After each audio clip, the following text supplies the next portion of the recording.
Next up, we have Greg Watson. Greg Watson's work has appeared in numerous literary journals and has been featured on Garrison Keillor's Writer's Almanac. His most recent book of poetry is What Music Remains. A new collection, All the World at Once, New and Selected Poems, is forthcoming from Noden Press.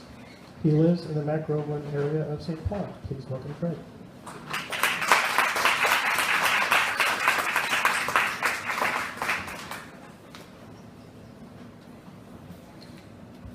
Thanks for coming out.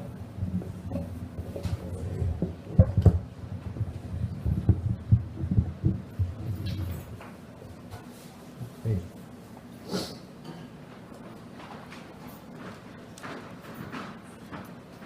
And I'm reading from the proof of that new book. It'll be out hopefully in February.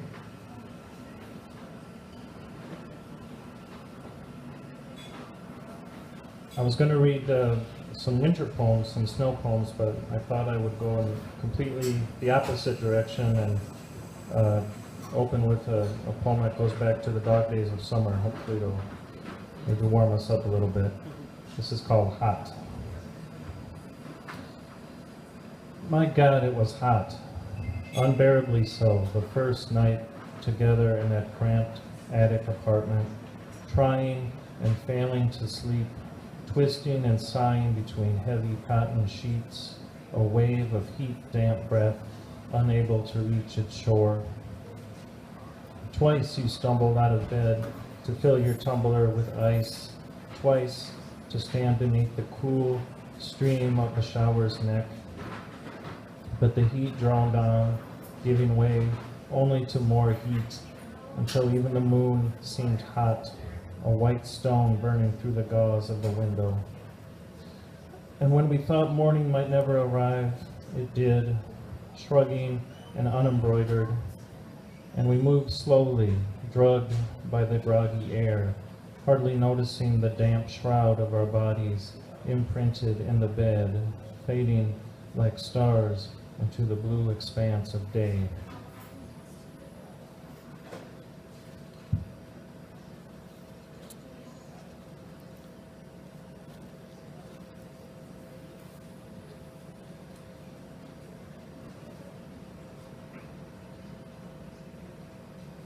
This is the one that appears in the almanac this year. This is called In the Wings. For a moment, none of this makes sense. The crowded voices murmuring from the stage, muffled yet familiar, the heat pulse of angled lights. Someone rushes by with a large wooden box, a half-wilted fern with roots reaching blindly into air. Things change here so quickly. Only the smells linger for longer than a song. Warm comfort of stately wood, velvet and dust mingled with sweat, of your own skin breathing woe. For a moment, everything slows to a waltz. Your swallow echoes. You await the gesture, somehow remembered, that is your cue for entrance. You trust the words will come.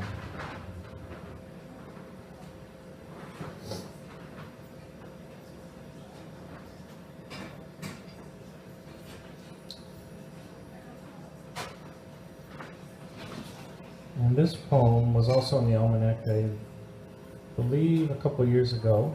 And I'll read this from my friend Kelly, who said, "You should write a poem about that Midway Motel." So I did, and it ended up in the almanac. You might find yourself here unexpectedly, with neither direction nor intent. Say you were just passing through, no fixed address, and the less you say about where you're from, the more at ease others seem to be. Say your wife found the letter you had intended for the eyes of another, or that other received the words intended for no one. Now you lie in the in-between, locked out of that other part of yourself. Down the hall, you can hear coughing, muffled conversations from TV screens, the clacking of typewriter keys like tiny gunshots echoing. You lie in a bed worn down by others, the desire of others. Green-gray light from the freeway below framing the edges of windows and doors. Sipping lukewarm beer at 3 in the morning, you wonder where it all went and who or what it might be heading toward now.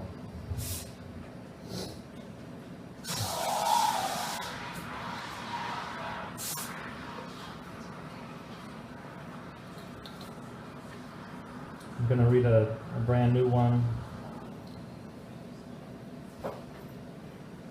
This kind of goes along with Julia's theme of untranslatable words. This is called "For Years I Have Sought the Word." For years I have sought the word, untranslatable in English, that you pressed against my ear so long ago. For years it has flickered on the periphery, a random fleck of candlewick erasing itself on air, never close enough to grasp. More than once I have heard it whispered in the shuffling autumn leaves. More than once I have startled awake in the cool hum of darkness, ancient to scribble it in my notebook. But it lifted from my hand as sudden as a bird without shadow. For years I have sought this word, untranslatable, that would lead me back to you, or some version of you imagined. Through every winter of our silence, every solace left unspoken, the word I still seek like a sacred stone to burn away the distance between us. One word that holds all others, the one I cannot speak.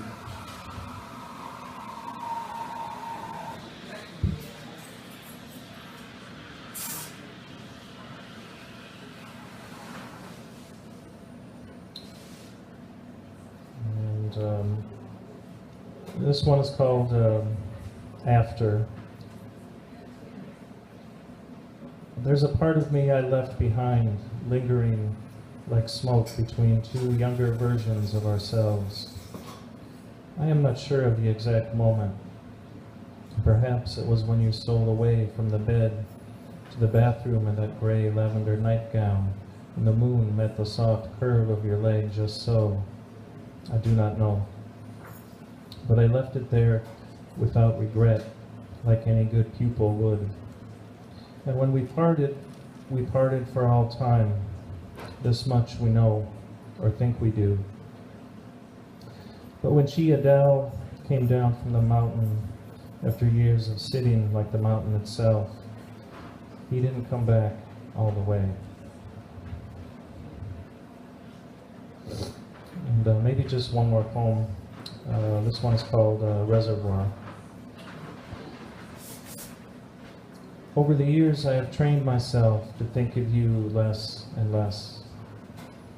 Not because your memory brings with it both regret, sharp and direct, but because each time I return to the reservoir, sacred to me as the sunrise, something small but substantial is subtracted.